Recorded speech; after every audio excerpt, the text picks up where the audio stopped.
Честита баба Марта, бъдете здрави, бъдете щастливи, един хубав месец март ви желая с взаимна и споделена любов.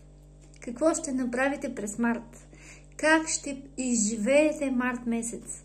Какво ще напишете във вашият дневник за месец март?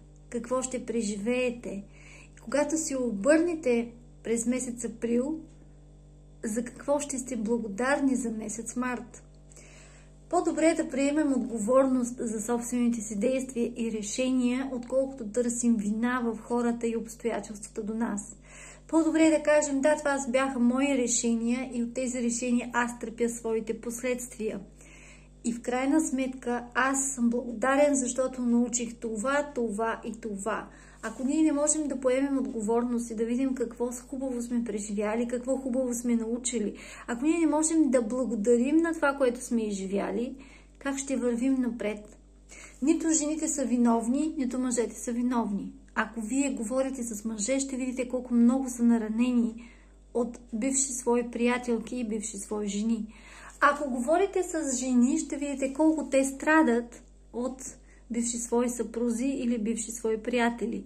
Затова няма виновни. Има как аз реагирам в ситуацията. Какво решавам да запомня в тази ситуация? Какъв опит имам? Каква мъдрост аз научих? И какво ще променя в себе си, не в другия? Не другия да го натисна и да му вменя вина и да го накарам или да я накарам да направи това, което аз искам.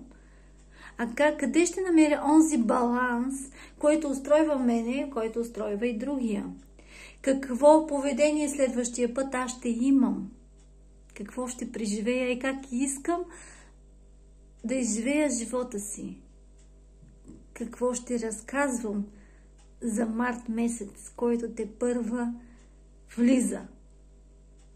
Какво искам да преживея? Как искам да го преживея? Какво ще направя утре? Какво ще направя на 3 март? Мога ли да поема отговорност за действията си или се настройвам срещу противоположния пол и смятам, че мъжете са такива и жените са онакива? Ще се оплаквам или ще поема отговорност? Ще благодаря за всичко хубаво, ще запазя всичко хубаво и ще се опитам да сложа ново начало. Ново начало за себе си. Не другия да бъде виновен. Не да променя другия. Не да го науча, не да го контролирам.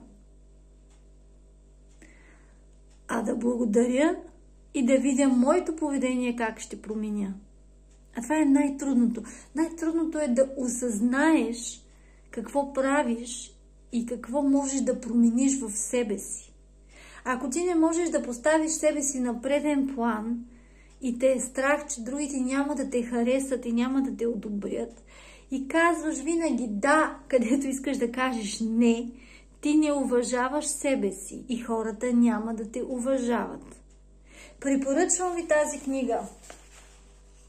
Изкуството да ръководиш себе си. Това е една много леко четиво. Изключително леко четиво е. Точно това се говори за любовта към себе си и за това, че в крайна сметка човек носи отговорност за себе си. И това, че емоциите и чувствата, ние не можем постоянно да изпитваме тези емоции и чувства. По-скоро малко по-рационално да мислим какво можем да направим следващия път в подобна ситуация. Какви уроци си взимахме? Какво ще запомним? И какво хубаво ние оставяме след себе си. Бъдете здрави, бъдете щастливи и един хубав месец март ви желая. И не е важно какво другия иска, какво другия мисли. Важното е какво аз правя в момента. Точно в момента аз да се чувствам добре. Дали ще кажа да на нещо, което искам, дали ще се провокирам някъде да изляза и нещо да преживея, дали ще прочета книга, дали ще ми се обадите за консултация, дали ще прочетете изкуството да ръководиш себе си, дали ще прочетете други книги, дали ще слушате видеа. какво ще направите с живота си да го изживеете по най-добрия начин, който вие заслужавате. До нови срещи!